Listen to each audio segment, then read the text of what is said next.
Hey guys, how are you? Welcome back to my channel, The Fallen Pages. This is the book, Peak of Eloquence, and I'm going to start with sermon number 12. To understand sermons 12 to 20 and a few others, some information of the reasons and events which brought about these speeches and knowledge of personalities who were responsible for these events is necessary.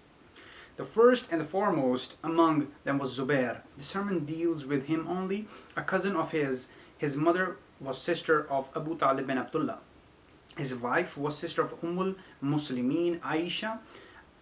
After the death of Caliph Uthman, Zubayr took the oath of allegiance to Imam Ali, and later on he changed his mind, and along with Talha and Muslimin Aisha, he joined the rebels against Imam Ali, and the battle of Jamal took place. Zubayr's contention was that his oath of allegiance was based upon hypocrisy and mental reservation. According to Allama ibn Abil Hadid, this contention was false. Because when Zubayr first took the oath of allegiance, Imam Ali warned him, saying, "Zubayr, I am afraid you will break this oath." Zubayr replied, "Do not be apprehensive on my account. I shall not go back upon my oath. Let Allah be my witness to the truth of my words." The real reason Ibn Abil Hadid says that for Zubayr and Talha to go back upon their oaths was that Muawiya made fool of them. When Muawiya learned that Muslims were unanimous in accepting Ali as their ruler, he wrote a letter to Zubayr and sent it through a man from Bani Umayz. In that letter, Muawiya wrote, "This letter is from Muawiya to Amirul Mu'mineen, commander of the faithful. Zubayr, he be informed that I have taken oath of allegiance for his caliphate from people of Syria, not only for his caliphate, but also to the effect that Talha will be the caliph after him. The people have agreed to both. They are under my influence and have influence and always obeyed my command. You should take care of Basra and Kufa and should not allow Ali to take hold of these riches and powerful provinces. Once these provinces, as well as Syria, come under your sway, what shall be left to Ali will not be big enough to be covered with mulberry leaf. To gather people of Basra and Kufa around you and drive all the rest from Ali, the best course is to start the propaganda," and he incited the people to murder Caliph Uthman. The bait was very luring for poor Zubayr and Talha. They were no match to the wiles of Muawiya. They started dreaming of the caliphate, or at least of the rulership of rich and powerful provinces for themselves or their sons. In the cloud of dust which had covered the camel of the messenger of Muawiya, they saw silver lining. They even did not take the trouble to find out whether Muawiya had actually taken the oath of allegiance for them or for himself. Forgotten was the oath of allegiance, forgotten was Allah whom they had called as witness to trustworthiness of their oaths, forgotten was fealty, faithfulness, loyalty and devotion sworn by them, and forgotten were the traditions of the Holy Prophet, to which they had themselves been citing in favor of Imam Ali. The glitter of kinship dimmed their vision to the realities of truth and justice, and they shamefully declared that their oath of allegiance was hypocrisy. And foolishly acting as the first line of offense on Muawiya's side, they suffered a defeat, lost their lives, and could not secure anything for their sons, but had done very useful service to the cause of Muawiya. The Imam in the sermon discusses the point raised by Zubayr that his allegiance was based on hypocrisy. Zubayr's position in the Battle of Jamal and his death are sadly interesting events of history.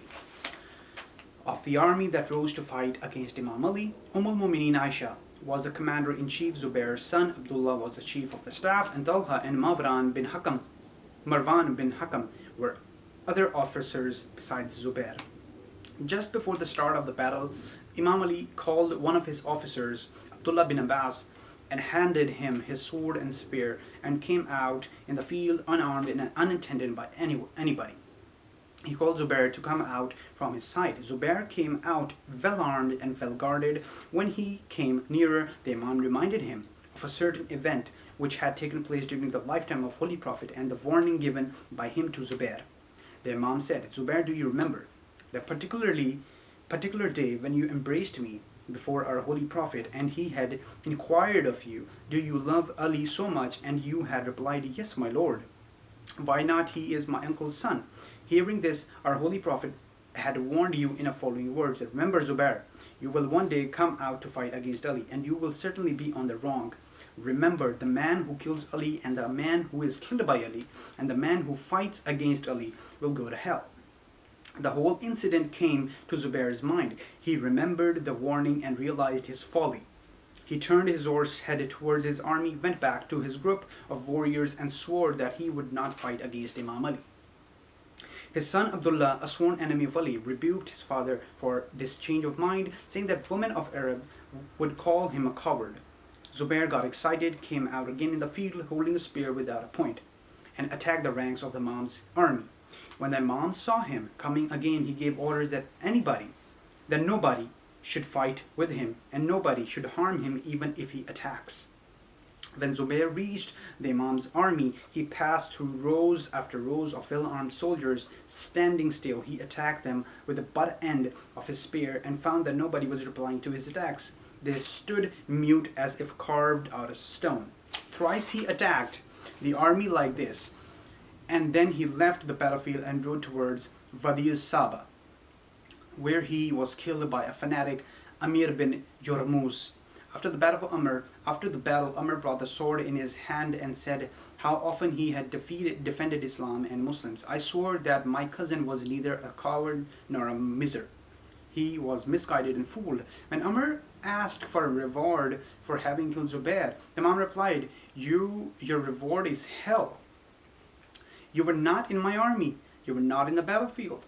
You had no orders to kill anybody, let alone Zubayr. You had no business to take law into your hands. If you think that you are my follower, then you ought to have waited for my orders. Even my officers